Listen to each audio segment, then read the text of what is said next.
Di Citara sini tuh karena dimulai oleh orang yang kena mental health issue kayak saya.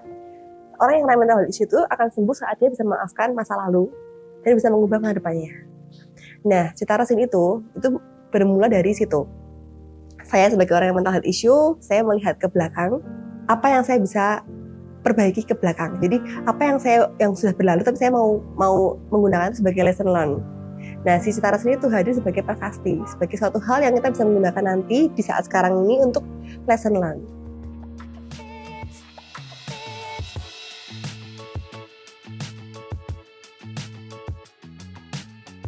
Saya adalah Melisa, saya adalah founder dari Citara Sin. Jadi Citara Sin ini adalah perusahaan yang didirikan oleh 2 orang. Ada saya sebagai founder dan juga ada Ocha sebagai artis epoksinya. Lalu kami mendirikan Citara Sin karena kami punya mimpi untuk menjadi pioner dari pengembangan art and craft kontemporer di Indonesia yang akan menggunakan epoksi sebagai primadonanya. Nah, itu kisah yang panjang sebenarnya, Mas. Orang tua saya itu adalah seorang yang bekerja di bidang untuk art and craft.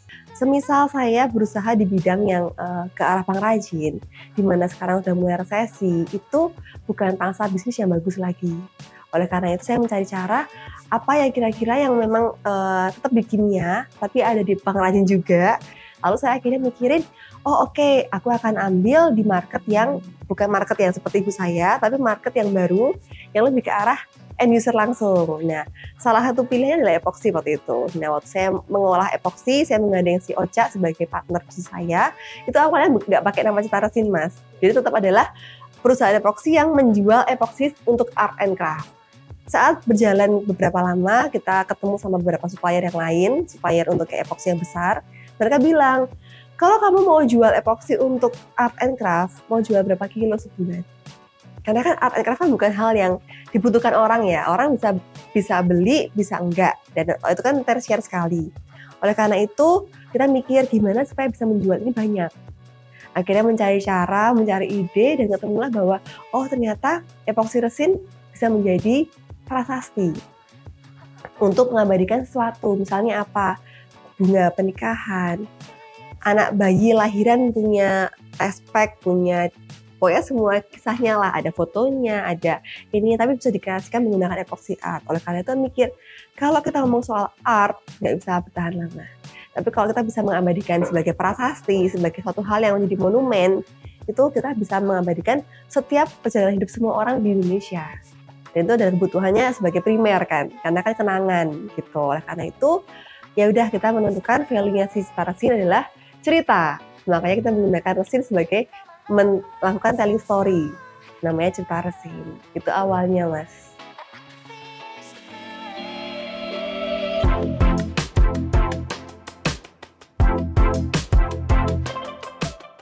Kalau produknya kami punya 3 main produk.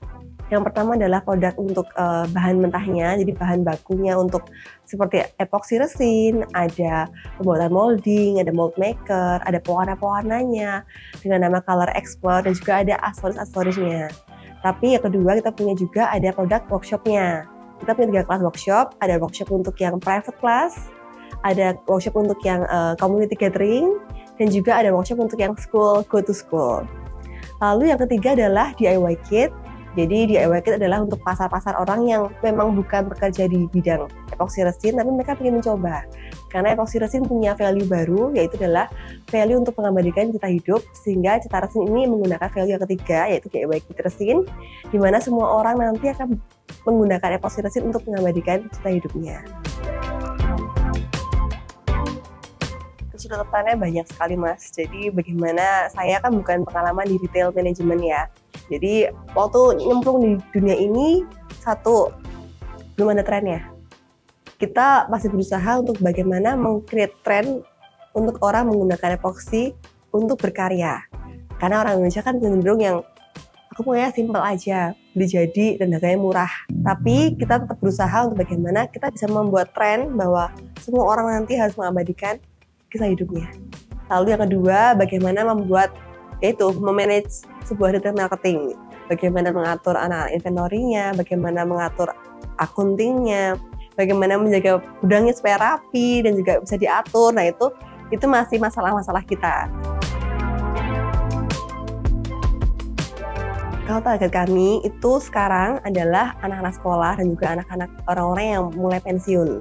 Karena setelah berjalan itu memang customer kami lebih ke arah situ, Mas. Jadi orang-orang yang memang sekolah, dia memang ingin belajar, atau orang-orang yang sudah keluar kerjaan. Jadi orang yang udah gak punya kerjaan, pensiunan, atau mungkin orang yang ya dia pengen cari usaha lagi. Nah itu market kami, masih generasi yang milenial sampai ke generasi baby boomer kayak gitu.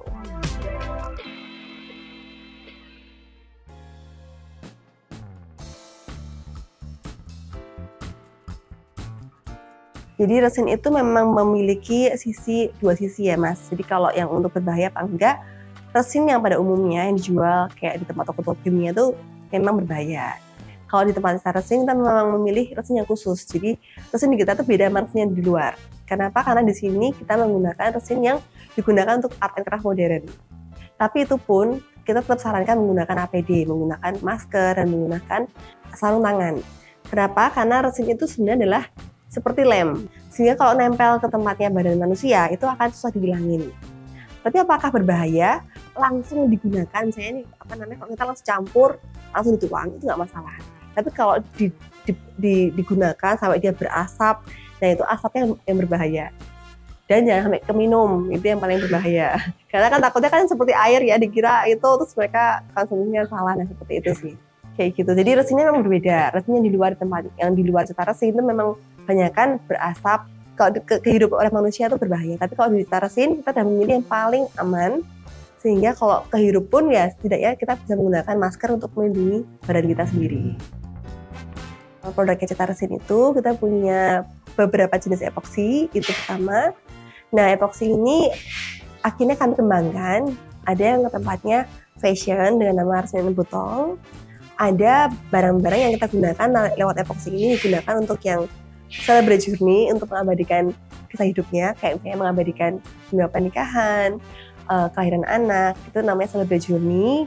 Lalu juga ada bahan-bahan epoksi yang digunakan untuk art and craft yang akan nanti digunakan oleh waktu ruang. Kita punya variasi epoksi yang bermacam-macam sekali, sampai ke kita bisa bikin untuk yang tumbler epoksi maupun juga untuk yang kreasi untuk mug. Order paling aneh yang kita pernah terima adalah waktu itu kita terima mengabadikan untuk kisah kematian seorang. Ada satu orang customer yang minta untuk bikin lukisan dengan tema tertentu tapi menggunakan tanah kuburan ayahnya. Nah itu gimana cara ngabadiinnya ya, kita mau nggak mau menggunakan epoksi resin karena kan memang epoksi kan sebagai media pencampuran ya untuk mengikat semua elemen. Nah itu kita menggunakan epoksi untuk bikin lukisannya.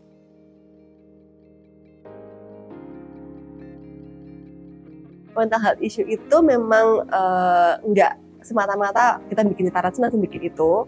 Tapi setelah kita kenalin customer kami itu siapa sih? Kebanyakan itu orang-orang yang suka art adalah orang-orang yang pernah mengalami mental health issue. Jadi menggunakan jadi kalau art itu ada beberapa aspek.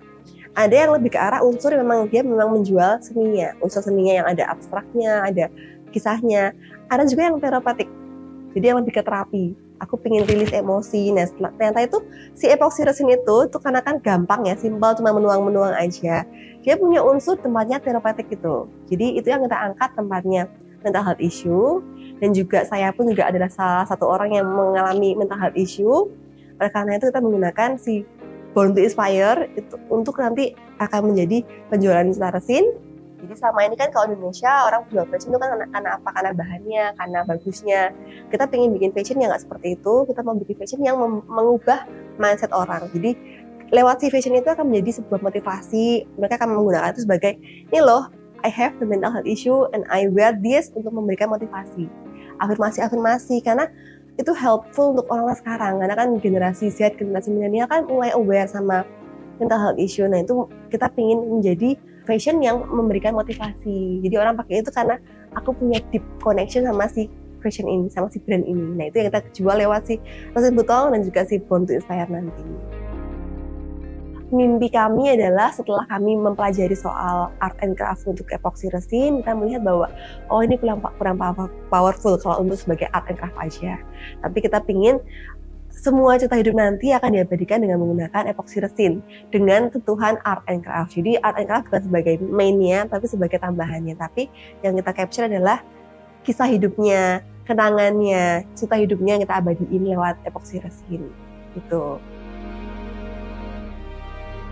Kalau menurut saya, sukses adalah satu hal yang panjang ya, karena itu proses yang panjang. Tapi bagaimana saya bisa puas sama diri saya sendiri, apapun pencapaian saya, mau itu gagal bikin perusahaan, mau itu sukses, saya tetap bahagia. Jadi buat saya, sukses sama dengan bahagia. Bersama Bermetamorfosa.